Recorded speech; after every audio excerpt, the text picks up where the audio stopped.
Welcome to another edition of the Best Business Minds, where we interview business leaders and academics that write thought-provoking books. I'm Marc Kramer, serial entrepreneur who consults with family businesses and entrepreneurs, and currently I'm teaching entrepreneurship at Vinh University in Hanoi, Vietnam. But today I'm actually visiting my daughters in Los Angeles, and I'm glad to be back in the US visiting. Today, please welcome Tom Marks, author of the second best business book you'll ever read, ever written. Tom, welcome. And Tom is in Tucson, Arizona, where my daughter Sydney went to University of Arizona. Tom, it's great to have you.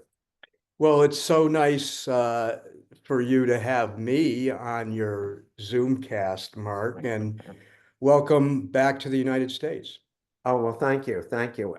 So, Tom, let's start off with tell us about your professional career. How did you get to where you're at now? Well, that's going to be a bit of a snooze fest, but I'll walk The you short through. version, yeah.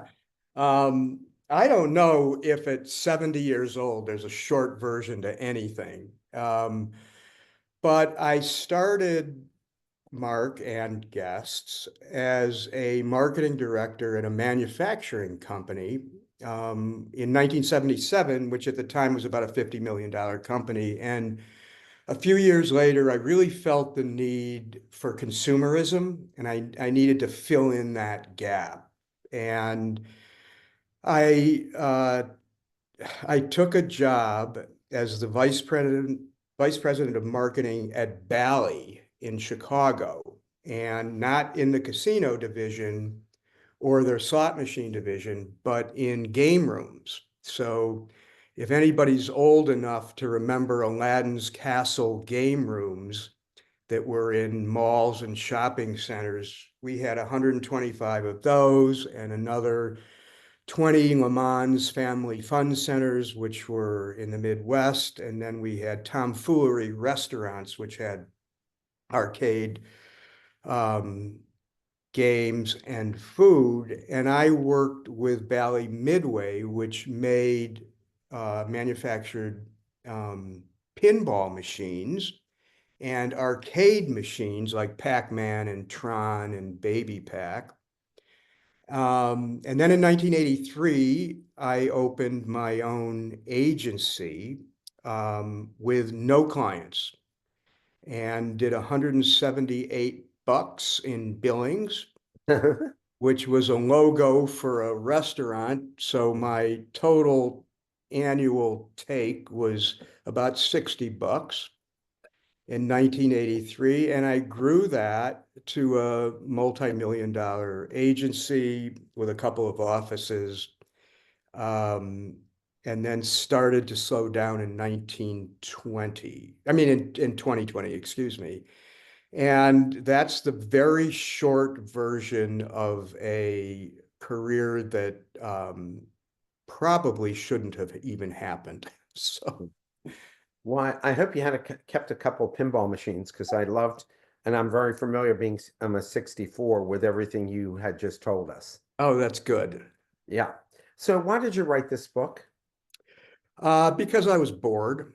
But mostly I was for 10 years on the professional speaking circuit. It wasn't my primary source of income, but I spoke about twice a month in an industry that really demands speaking once or twice a week. The more you say no, the less invitations you get. But this was my speech. And so I didn't really want to write about something I didn't know about. So I sat down in 2023 in May and did an outline and chapterization. And there are all these stories about writers who send 100 solicitation letters to publishers and never hear anything back. I sent one letter to Inc. magazine, which has a publishing arm, and they accepted my outline. So I started writing knowing that I already had a publisher. I did turn down the advance, which is nothing more than a loan. Um, and I finished writing it in mid-October of 2023, and I went through the publishing process, which was not fun, for 9 or 10 months until my book was published in July, and became the #1 new business book in the country and the #2 best-selling business book, thanks to Inc. magazine and their 1.3 million readers, of course, that helps. And I held that position for about a month. And really, I wrote the book because I needed to make sure my mind didn't atrophy. And I had this research already done. So that's a long way of answering your short question, Mark. Yeah, I've written 6 books, and you're right to almost call it a forgivable loan when they give that to you. And the expectation is that you'll spend all that money marketing your book, and essentially, unless that book really takes off, then you really don't make any money. And most people write books like I did just for credibility purposes. Right. You're not writing it to make money.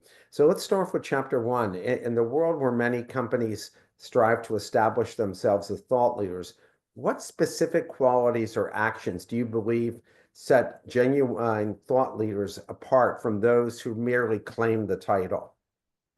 Well, Mark, that's the biggest challenge and obstacle in implementing a thought leadership initiative into a company. And it's really the only challenge is that there are just all these pretenders out there. Anybody can say they're a thought leader or a critical thinker, but proving it is not that easy. And so unless a thought leader knows and understands the 21st century disciplines of market leadership, and one of those 4 disciplines is thought leadership, and understands the guiding principles of thought leadership, they're pretty much just not genuine. So if you can't show and discuss at length the guiding principles of thought leadership in a business, which are wisdom and insights, trust and honesty, and ethics and causes, you'll be outed right away. Yeah, and there's a lot of young people who want to become thought leaders, but I think you're like you said, it comes with time and wisdom and experience to become a thought leader. It's different than being a thought leader about gaming or let's say AI, where a lot of young people have more understanding and experience than we do. But to be a thought leader in most everything else, you're a thought leader because you have this great experience in what you're doing. Correct. So I wrote this in my book. I had a young man tell me that being a thought leader was the best pickup line that he had ever used. And he said, whenever I'm with a woman and she asks me what I do, I tell her I'm a thought leader. To which I replied, dude, the only thing you picked up was COVID.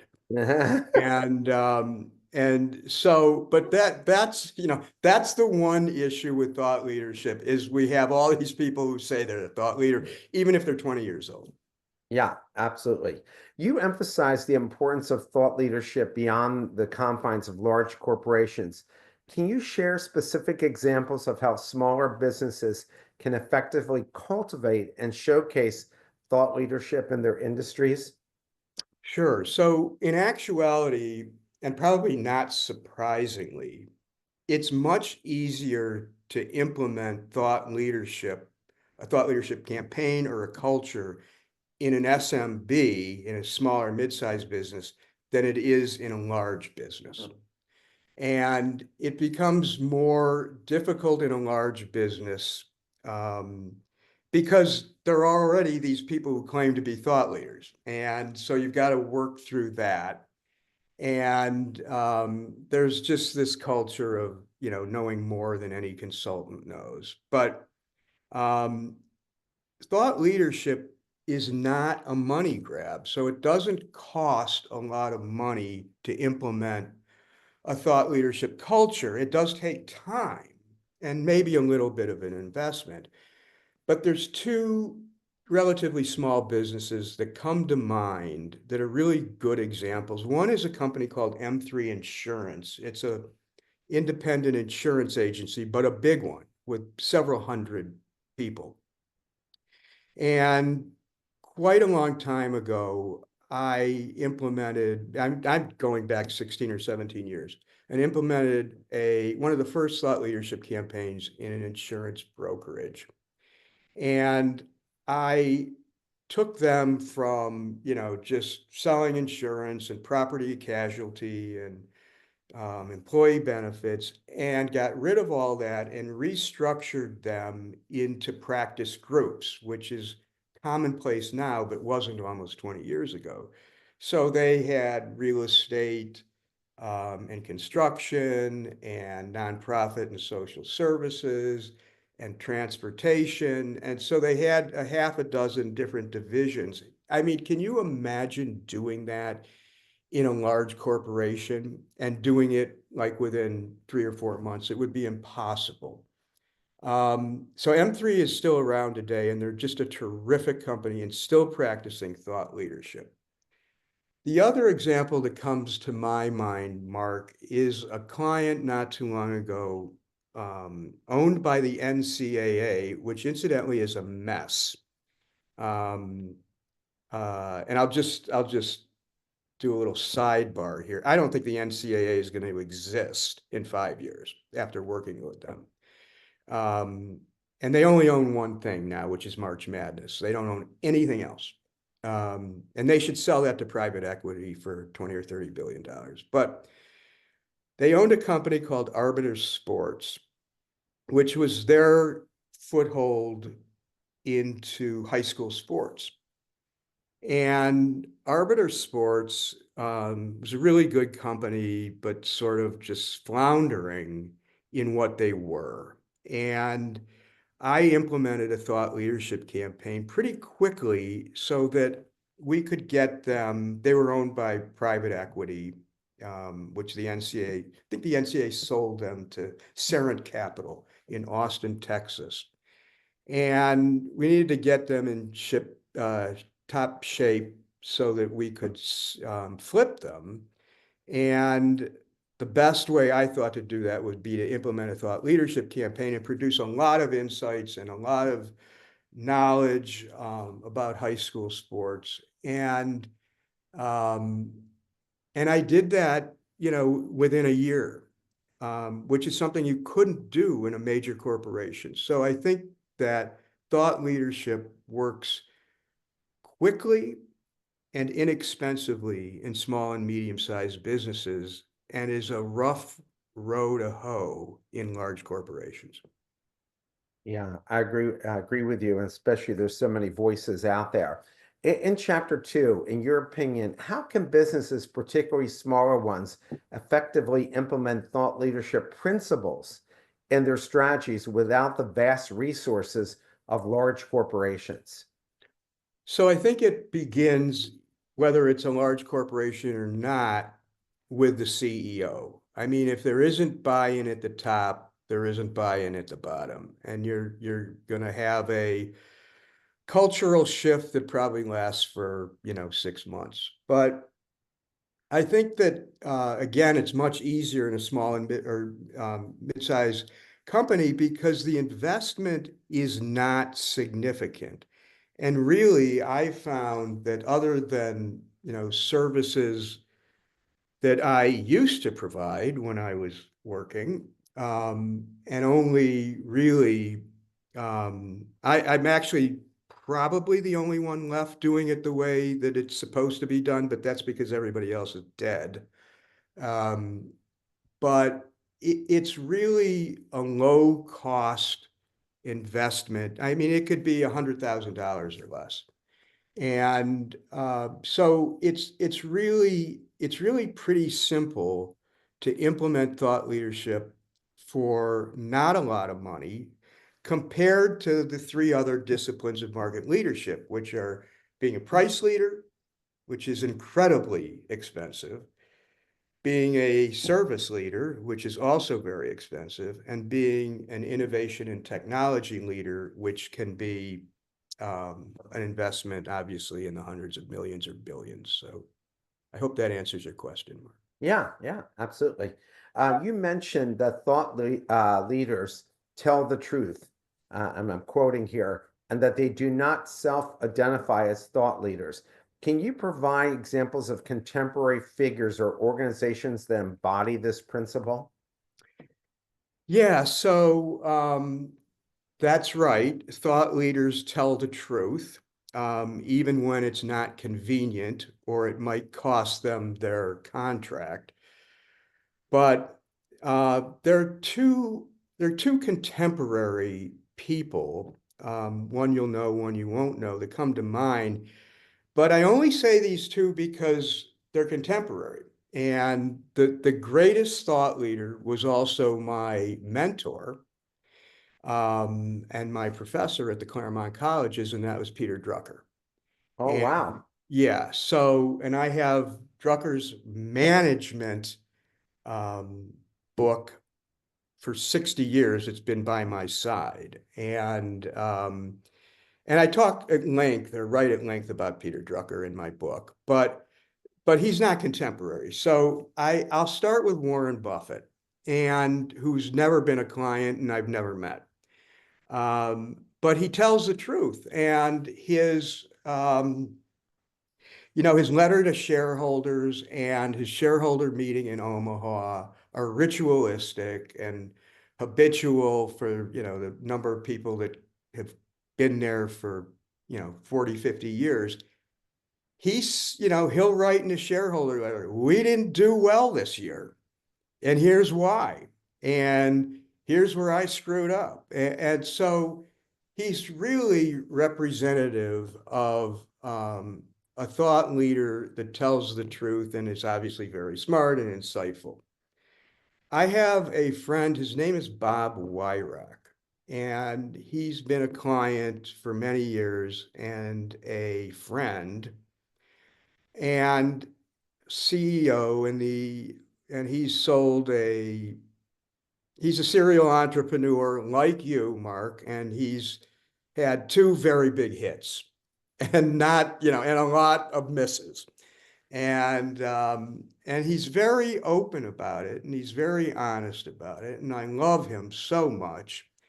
And I think that when you set that standard, that hallmark of truth and honesty, you're really involved then in the fundamentals of thought leadership. And he's just a guy I respect so much, in spite of the fact that he's made a tremendous amount of money. He still does wonderful things with it, which is what I think everybody should do. Yeah, I totally agree with you about that, and not enough get done. Also in chapter 2, you discuss the historical context of thought leadership and its evolution. How do you see the role of technology and social media influencing thought leadership in modern business landscape? Boy, you know my chapters better than I do, Mark. Yeah. So thank you for that. So I look at technology as it stands right now in two sort of categories. One is AI, and the other is social media, as you've suggested. When I accepted the International Impact Award, I actually won three of them for my book.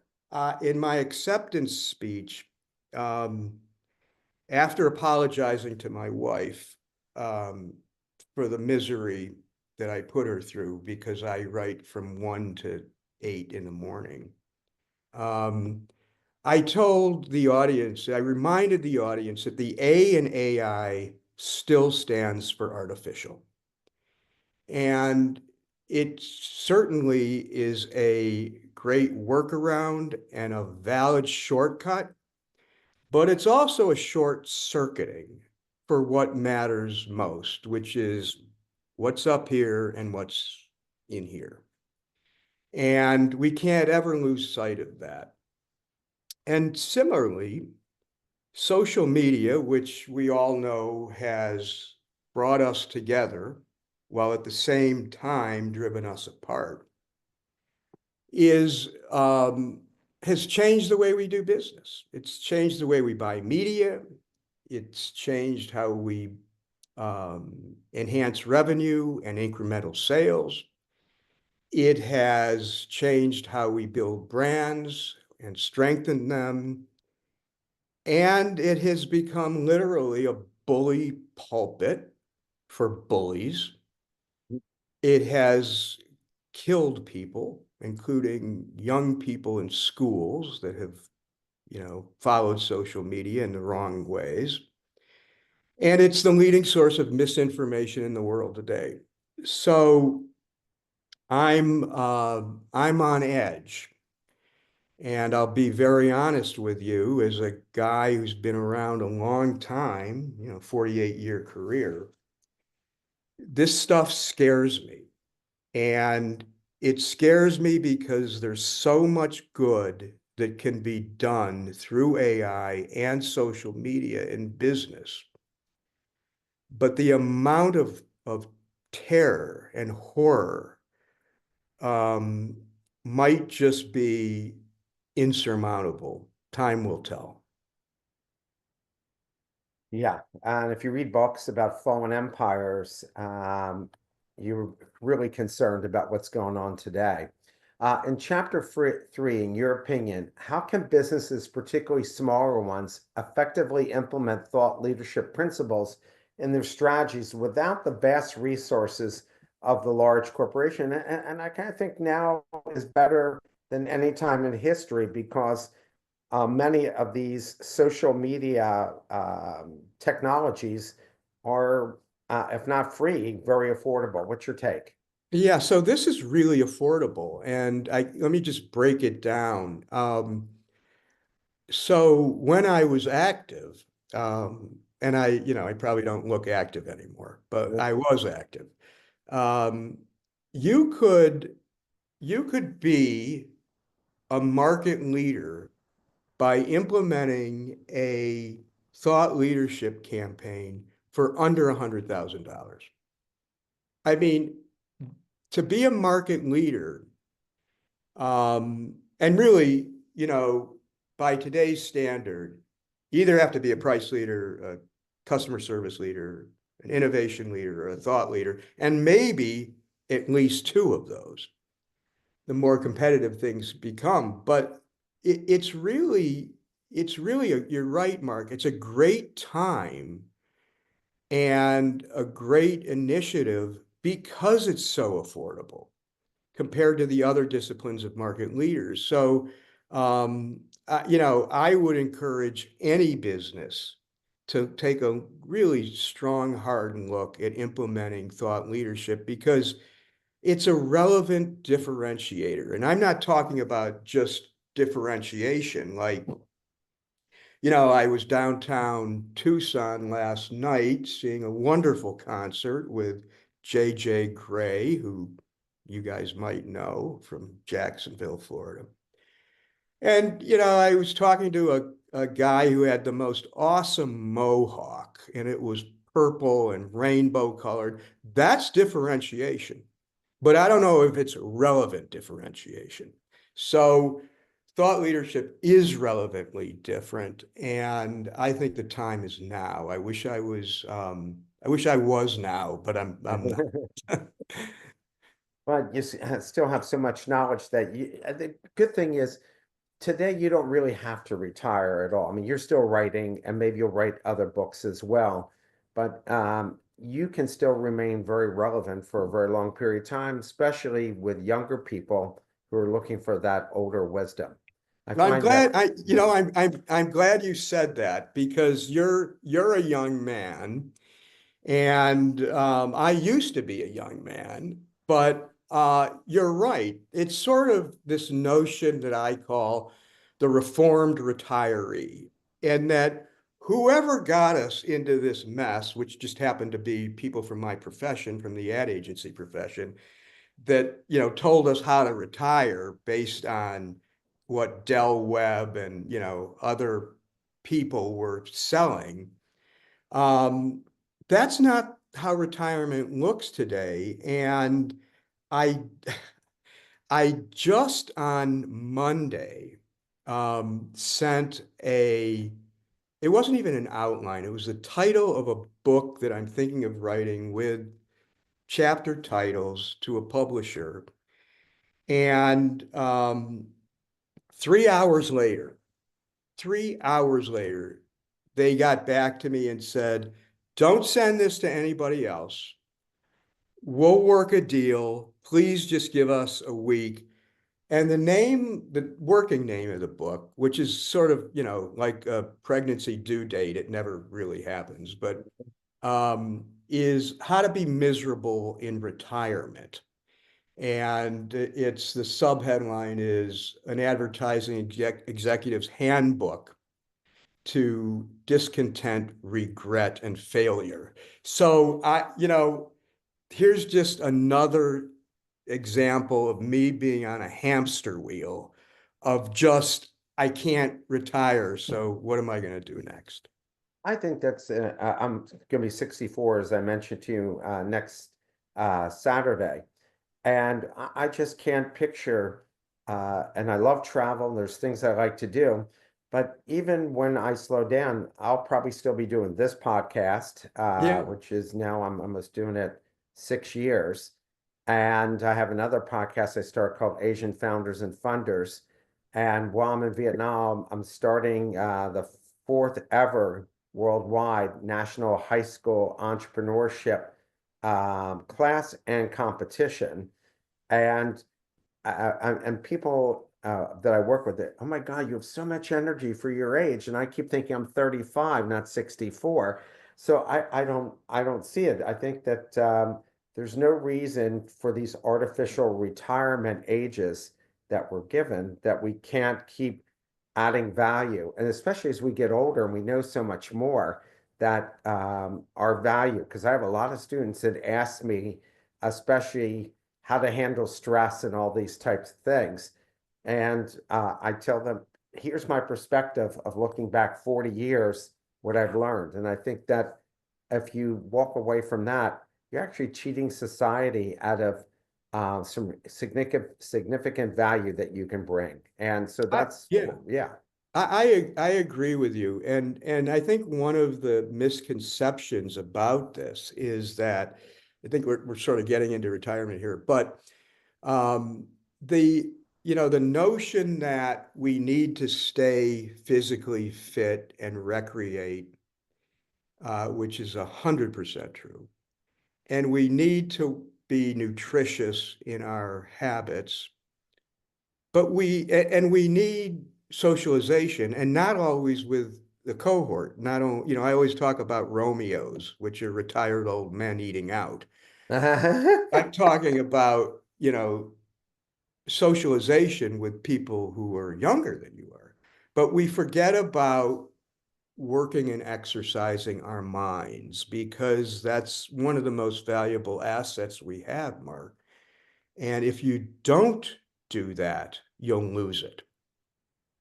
No question. I worked with a venture capitalist that he worked till he was in a car accident, and he was avidly working at age 93 Wow. Yeah. and played racquetball and everything else. And everybody that I saw retire in their late 50s, I mean 60s and 70s, um, it hurt their long-term health. The ones Yeah. who stayed active business-wise, were angel investors or whatever, they ended up looking younger than the people who retired.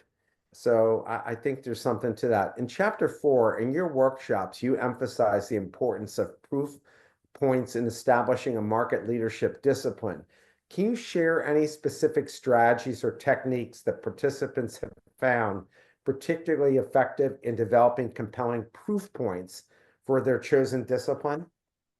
Sure. So proof points in the way I do this are, I mean, you could say anything you want, but at some point you've got to prove it.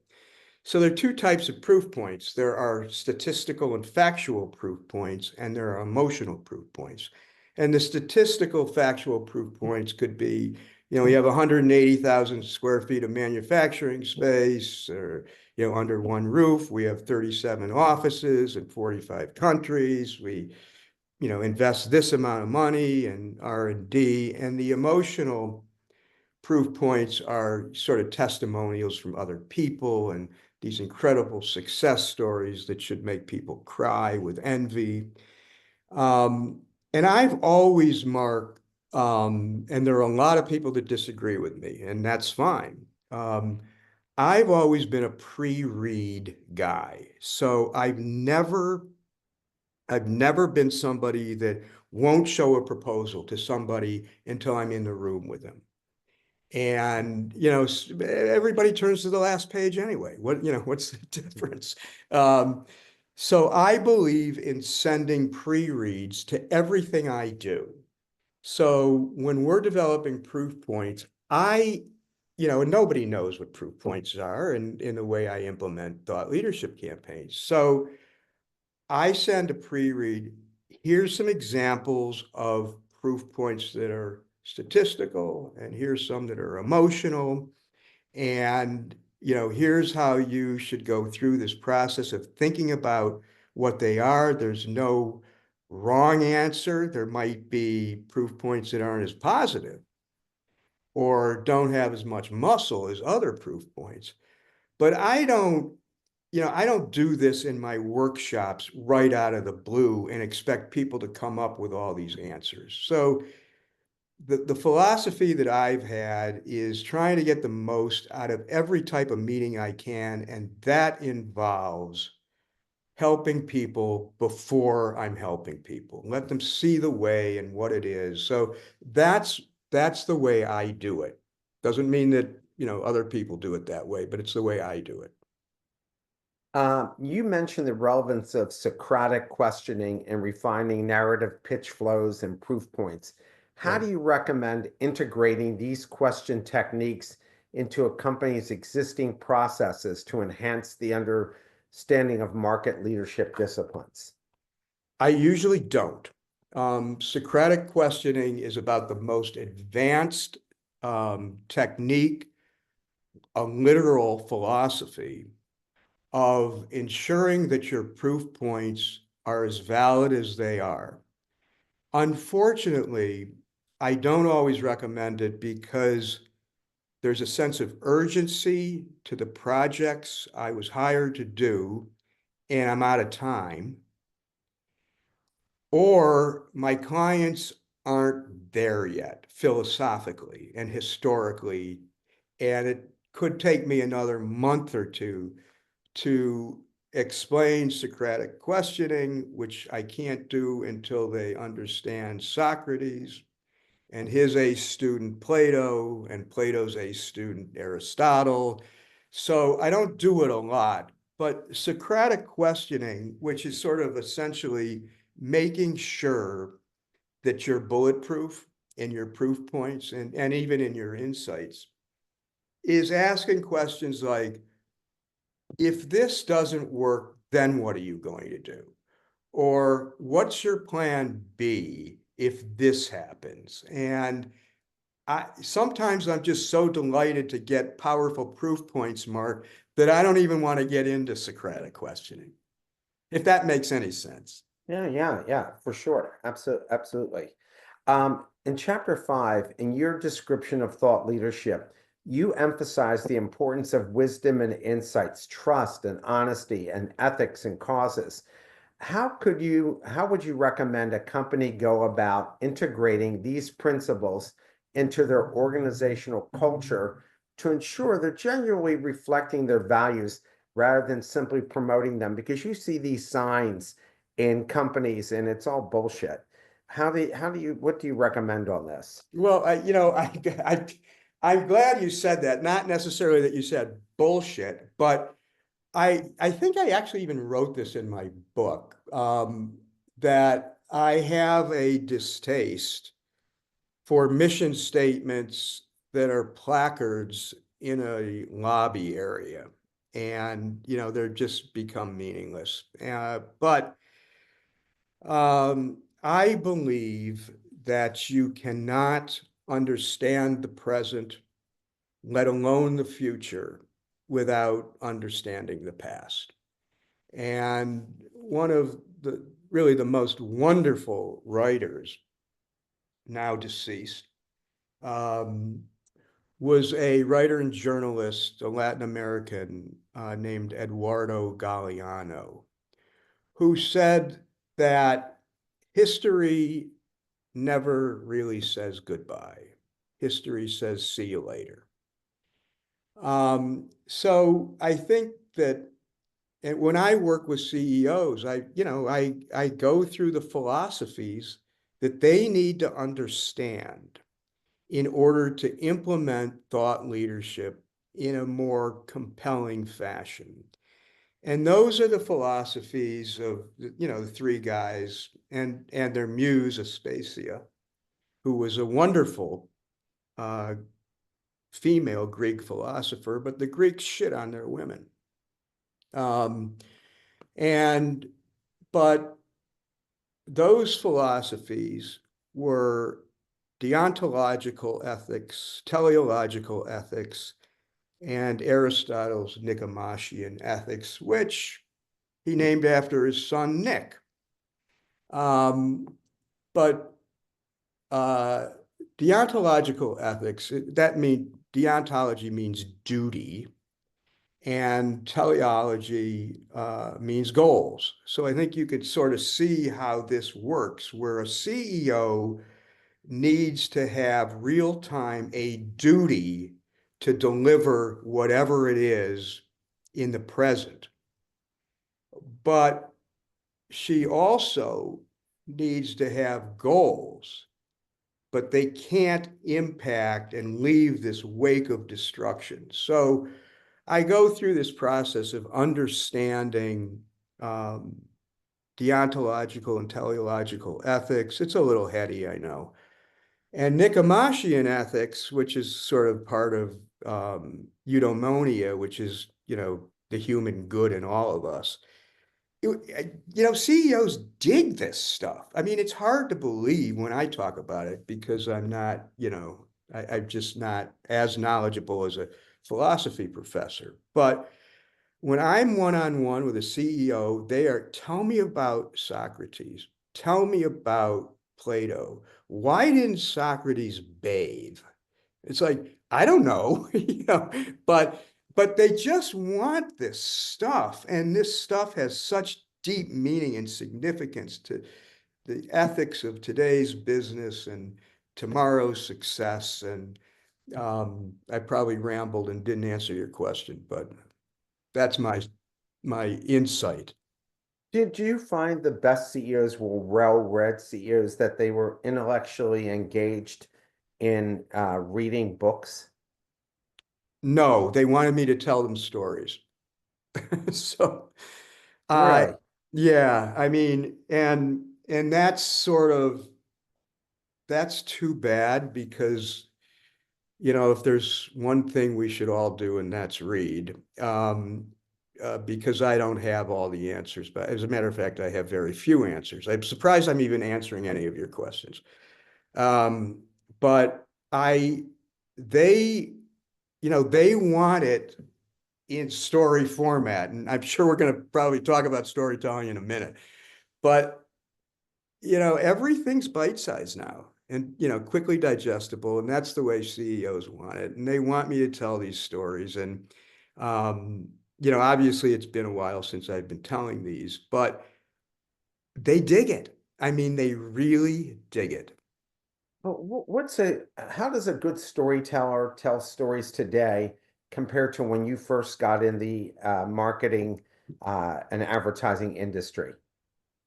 So when I got into it in 1977, um, everything was based on statistics. That's what we did. We said, we've got 8% market share. Our next competitor has a 2% share. We have a conversion rate of 27%. I mean, we're just throwing out shit. And nobody remembered it. And it came to pass that we found out physiologically and psychologically and biologically why nobody was remembering these things. And it's because of all this research, a lot of it done in Germany, this thing called neurocoupling, where our bodies release dopamine and other chemicals and that increase memory. And those chemicals are released in various parts of our brain, Wernicke part of our brain. And what's remembered most are action and sensory words that are taste and texture and feel and sight and cold and hot. And those are the components of storytelling that are remembered the most now, those emotional words. And there's reason, fact. I mean, this has been published in Psychology Today, which is a fairly reputable magazine, that if you're not telling a story that's emotional with the right action words and sensory words, your story won't be remembered. So we've gone from statistics to emotions in effective storytelling. And we've also gone into storytelling that needs to be relatively brief. I used to write white papers that were 9,000 words long. I mean, do you think any of that stuff would be written or read now? I mean, I always told my client, my client said nobody reads anything anymore, and I'd always try, yeah, but they read my stuff, but they're not going to read 8 or 9,000 words. And Nielsen Norman Group, specifically Jacob Nielsen, has done a lot of research and told us through eye movement tracking software that we only read 20% of what is on a screen, on a web page, or what, and I'm not talking about a book or a magazine. We only read 20%, and that's if you have a college education. If you don't, it's more likely that we only read 15% of what's on a screen or a web page. So the art of storytelling has really become not just art, but also science. What I found interesting, I had another woman on my show who wrote a book on communication and about storytelling, and she's a storyteller from Microsoft. And I never thought of Microsoft as a storytelling company, but it turns out that they have 650 storytellers that work at Microsoft. Now, I don't think they have 650 products. I don't think they have more than 10 products, but yet they have 650 full-time employable storytellers. That's really interesting, Mark. I did not know that. And the only thing that comes to mind is when Bill Gates tried to tell some stories in some TV commercials, and it was a disaster. Yeah, yeah. I wouldn't want to be on a long flight with him because that could be a snooze fest for sure. But yeah, I was surprised, and how you can tell these stories, and you have to, like you said, um, it's essentially like if you can't tell your story in a paragraph. I always say this I work with a lot of entrepreneurs, helping them with investor pitches, and I said if I can't tell my mom the story and she can't tell her mahjong group, then I'm clearly not doing a good job of communicating. But so when my mom understands enough to tell the mahjong group about whatever I'm working on, then I know I've communicated it well, right? That's very So good. yeah, and it's got to be super short and to the point. In your extensive experience conducting voice of customer research, What has been the most surprising insight or theme you've discovered, and how did it impact the company involved? So there've been a lot of them, but the one that always sort of comes to mind because it's so awful is Arbiter Sports, um, which was a company, software company that schedules all the events that happen in a high school.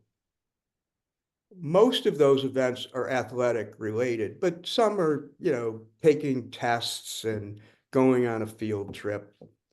And I think their software impacts 1 in 4 Americans. Um, and and they have byproducts to their products, which include, training for referees in sports and payment of referees immediately. It used to be by check. Now they get paid as soon as the whistle blows. But what I found in my VOC research was that there's a very real issue that there might not be athletics in high schools in the next 10 years.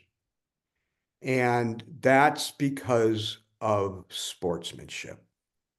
And most of that bad sportsmanship, which is driving athletic directors and coaches out of the business in high school, is derived from parents or aunts and uncles. And I mean, you've seen YouTube videos of people beating the shit out of each other. And Yep. it's awful. And no one knows how bad this is unless you got your hands so dirty in this research that it's not. I mean, we know that the teaching profession is eroding, and but athletics is also going through this change. But the primary culprit is a lack of sportsmanship. I mean, I saw all the videos before I did this research, but this is epidemic. It's actually horrible, and it's a huge problem in schools. So I found this stuff out and made some recommendations through my critical insights on how to curtail this. But that one really bothered me because this is supposed to be a great time in a person's life, and maybe to not even be able to have that because referees are being threatened with their lives is awful. I saw it even, my kids are 34 and 31, and I saw parents attacking, at least verbally, the referee, screaming at him because they're really living through the kids, right? Their lives Right. aren't, feel their lives are irrelevant. And even these coaches who are coaching Little League, acting like they're our era, of course, Billy Martin, baseball managers, because this is we're the only time that they feel they have any real relevance. Otherwise, people can act more civil. But I think that's been going on a very long time, but just getting worse for It's sure. getting worse. Yeah. Your emphasis of the importance of conducting voice of customer interviews by external expert rather than internal company employees, which I tell them all the time from my own marketing practice. Can you elaborate on some specific challenges or biases that internal employees might bring to the VOC process that could compromise the findings? Well, I mean, it cannot be done by an internal representative of a company under any circumstances. So I've conducted over 4,000 interviews. Now, 1,000 of those were for my client Foot Locker, but that's a lot of interviews, and that's a lot of people, and it's a lot of people from different walks of life and different industries.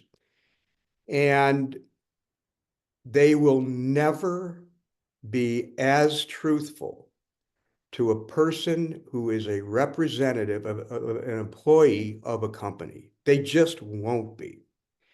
And to further compound the problem, that employee couldn't possibly write a report, including findings, summaries, and conclusions, even know how to tabulate VOC, let alone be honest with the CEO. I mean, what if the report said you need to be fired? I mean, it would just be improbable for an employee to even understand the VOC process, but to even be truthful in the reporting of it. It just doesn't work. And it hasn't since, we really refined VOC over the last few decades. It's funny you should say, I once worked with an accounting firm and I told them exactly what you're telling them. And I so said to them that for the clients, they're like confessionals because I wouldn't do it didn't do it with video. I did it with phone. And I Me found too. that the clients were totally honest with me. But I said to them, and they showed me this book. See, we did these interviews and here's the name of the person and everything. And I said, by the fact that you even took their name means that they're afraid of retribution of some type. They're never going to be honest with you. It's like asking my kids, am I a good father? Of course you're a good father. And then they tell the neighbor, oh my God, he's the worst father that anybody can Yeah, possibly I have. mean, Yeah. but I've actually had several times clients say, well, okay, can I listen in? And I say, no. Yeah, I said the same thing. I said to this one client, I'll tell you what, I'll bet my entire fee that one of your top three clients is on the verge of leaving you for someone else. Oh, And it, 100%. yeah, Yeah, and I yeah. say to, and they said, you realize, I said, I'm betting my entire fee. I said, on this. So I did it, and actually their third biggest client was in the verge of moving on. And I asked the client, I said, I won't tell them this, but if you allow me, I'm sure that they want to fix this problem. And the client said, give me a day. And they came back and said, yeah, do it. And that happened to me twice, once with GE Investments. The same thing. It saved them $1 billion in new cash coming into their money management arm. Here's a question from the audience. Should be any difference between how storytelling is used by big business like Microsoft compared to small ones? If yes, what advice do you have for small businesses on how they can use storytelling for marketing? So for me, um, and I still get emotional about this stuff. If if I write a story and review it with my clients and have them rehearse it and practice it and all that kind of stuff, if there's not a tear shed or a constant smile on somebody's face, to me, it's not working. And that has nothing to do with the size of an enterprise.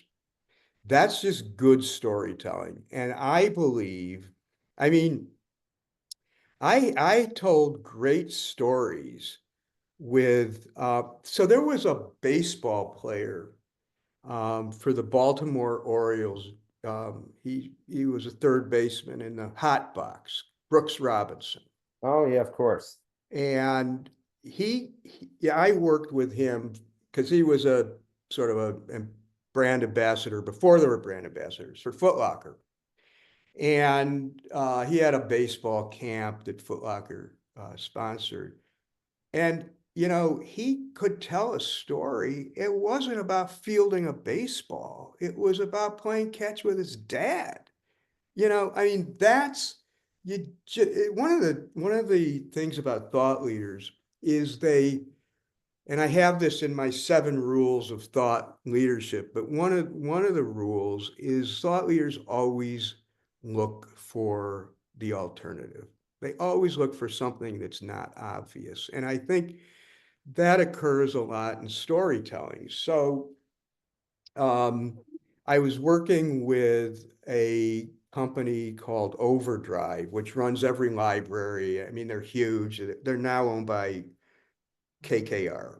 And the a product manager said, hey, and I mean, this is a big company.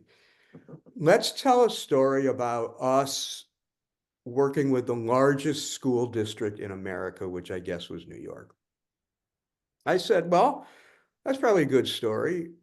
Do you work with the smallest school district in America?